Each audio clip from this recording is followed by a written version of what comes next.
Pengadilan Negeri Jakarta Selatan menggelar sidang dakwaan Nikita Mirzani atas kasus dugaan pemerasan dan pengancaman terhadap bos perawatan kulit atau skincare. Usai sidang, Nikita Mirzani emosi saat hendak berbicara di depan awak media.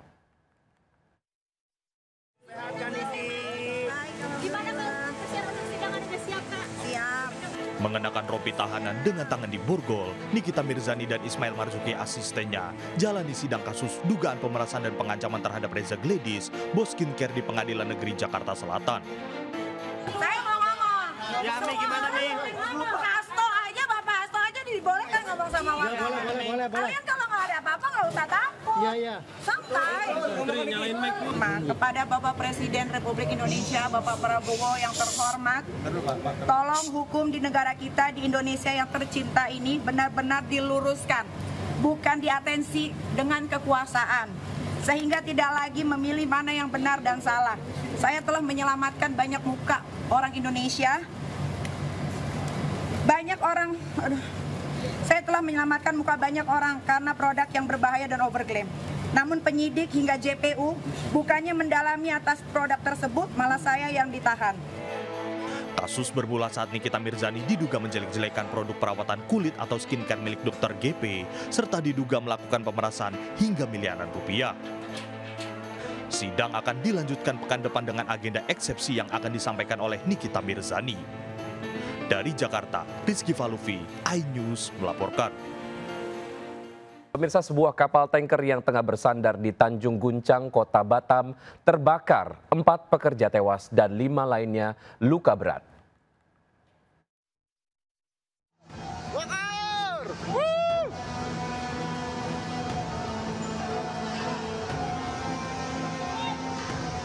Asap tebal dan kobaran api disertai suara ledakan keras mengagetkan ratusan pekerja di galangan kapal PT ASL CPR di Tanjung Guncang, Kota Batam, Kepulauan Riau. Saat peristiwa terjadi, kapal tanker MT Federal 2 sedang dalam perbaikan. Menurut saksi, api pertama kali muncul saat pekerja melakukan perbaikan di dalam tangki kapal. Namun tiba-tiba terjadi percikan api. Tak menunggu waktu lama, percikan api langsung membesar dan menyambar para pekerja yang berada di dalam tangki kapal. Kapal tersebut merupakan kapal berjenis kapal tanker, jadi sedang ada perbaikan di dalam tangkinya dan disitulah muncul kebakarannya. Akibat peristiwa ini, 9 orang pekerja menjadi korban, di mana 4 diantaranya meninggal dunia, sedangkan 5 lainnya mengalami luka bakar di tubuh.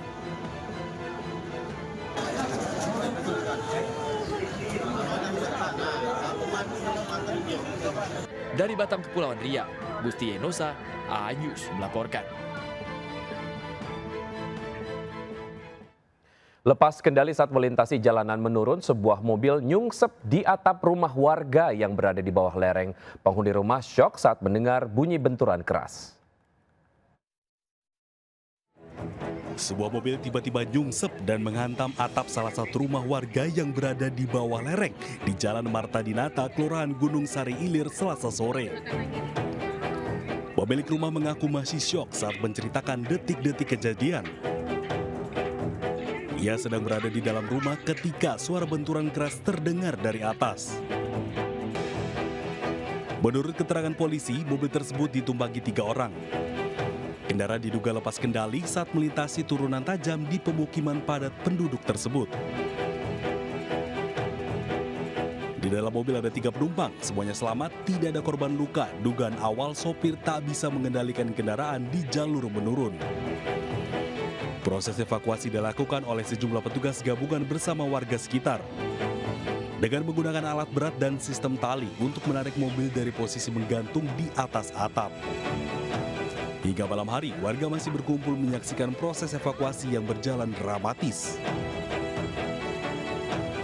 Dari Balikpapan, Kalimantan Timur, Mukmin Aziz, iNews melaporkan. Pemirsa, Gubernur Jawa Barat Deddy Mulyadi tersiram air saat menghadiri sebuah acara di Bekasi, Jawa Barat. Pelaku mengaku tak sengaja melakukan tindakan tersebut karena panik melihat seorang anak tergejat.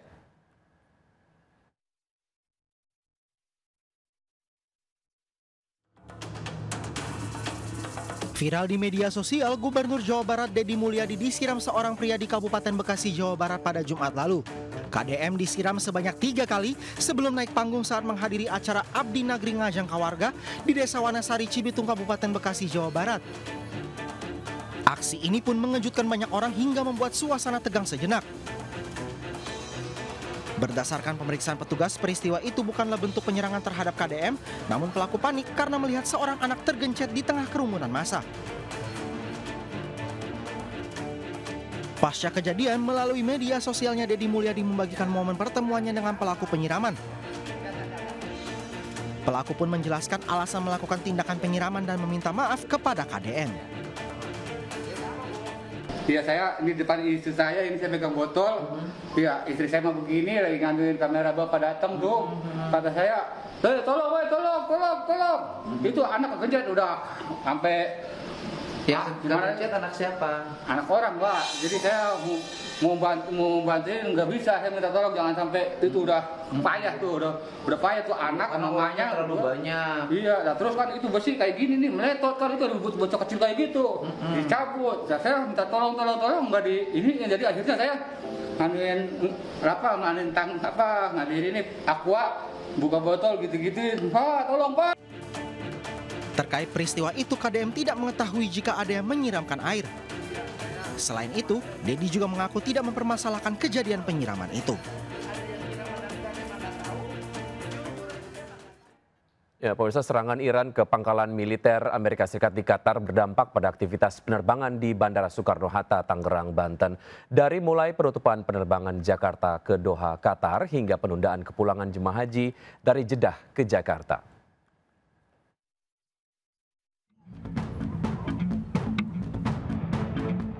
Ratusan penumpang maskapai penerbangan rute internasional di Bandara Soekarno-Hatta, Tangerang, Banten terdampak konflik Iran-Israel. Pasca serangan Iran ke pangkalan militer Amerika di Qatar, Bandara Hamad di Doha, Qatar ditutup. Berdampak pada sejumlah rute penerbangan internasional. Perjalanan beberapa maskapai yang biasanya transit di Doha, Qatar tertunda. Mau ke Las Palmas, Spanyol. Rencananya mau lewat Qatar tuh. Tapi nggak tahu ini sampai sekarang dari pagi sampai sore ini belum ada kepastiannya. Bang dari Jakarta ke Doha. Nah, penerbangan dari pagi aslinya dari jam 9. Cuman di cancel dari bandaranya Doha sana. Kemungkinan bakal kita berangkat, Pak. Mungkin berubah schedule. Ratusan penumpang berharap ada solusi penerbangan langsung tanpa transit di Doha, Qatar atau pengalihan lokasi transit ke negara lain. Dari Tangerang, Banten, Hasnugara iNews melaporkan. Konflik Iran-Israel juga berdampak pada kepulangan jemaah haji kloter 43 dan 44 debarkasi Surabaya. Jemaah haji di 2 kloter tersebut seharusnya tiba Selasa malam di Asrama Haji Sukolilo. Namun penerbangan mereka dari Jeddah ditunda, dampak situasi tak kondusif di Timur Tengah. Sekretaris PPIH Debarkasi Surabaya menyatakan penundaan kepulangan jemaah haji atas alasan keamanan. Namun PPIH memastikan pemerintah Indonesia menjamin keselamatan dan kepulangan jemaah haji. Seluruh jemaah haji kloter 43 dan 44 saat ini difasilitasi dengan baik oleh maskapai Saudi Airlines.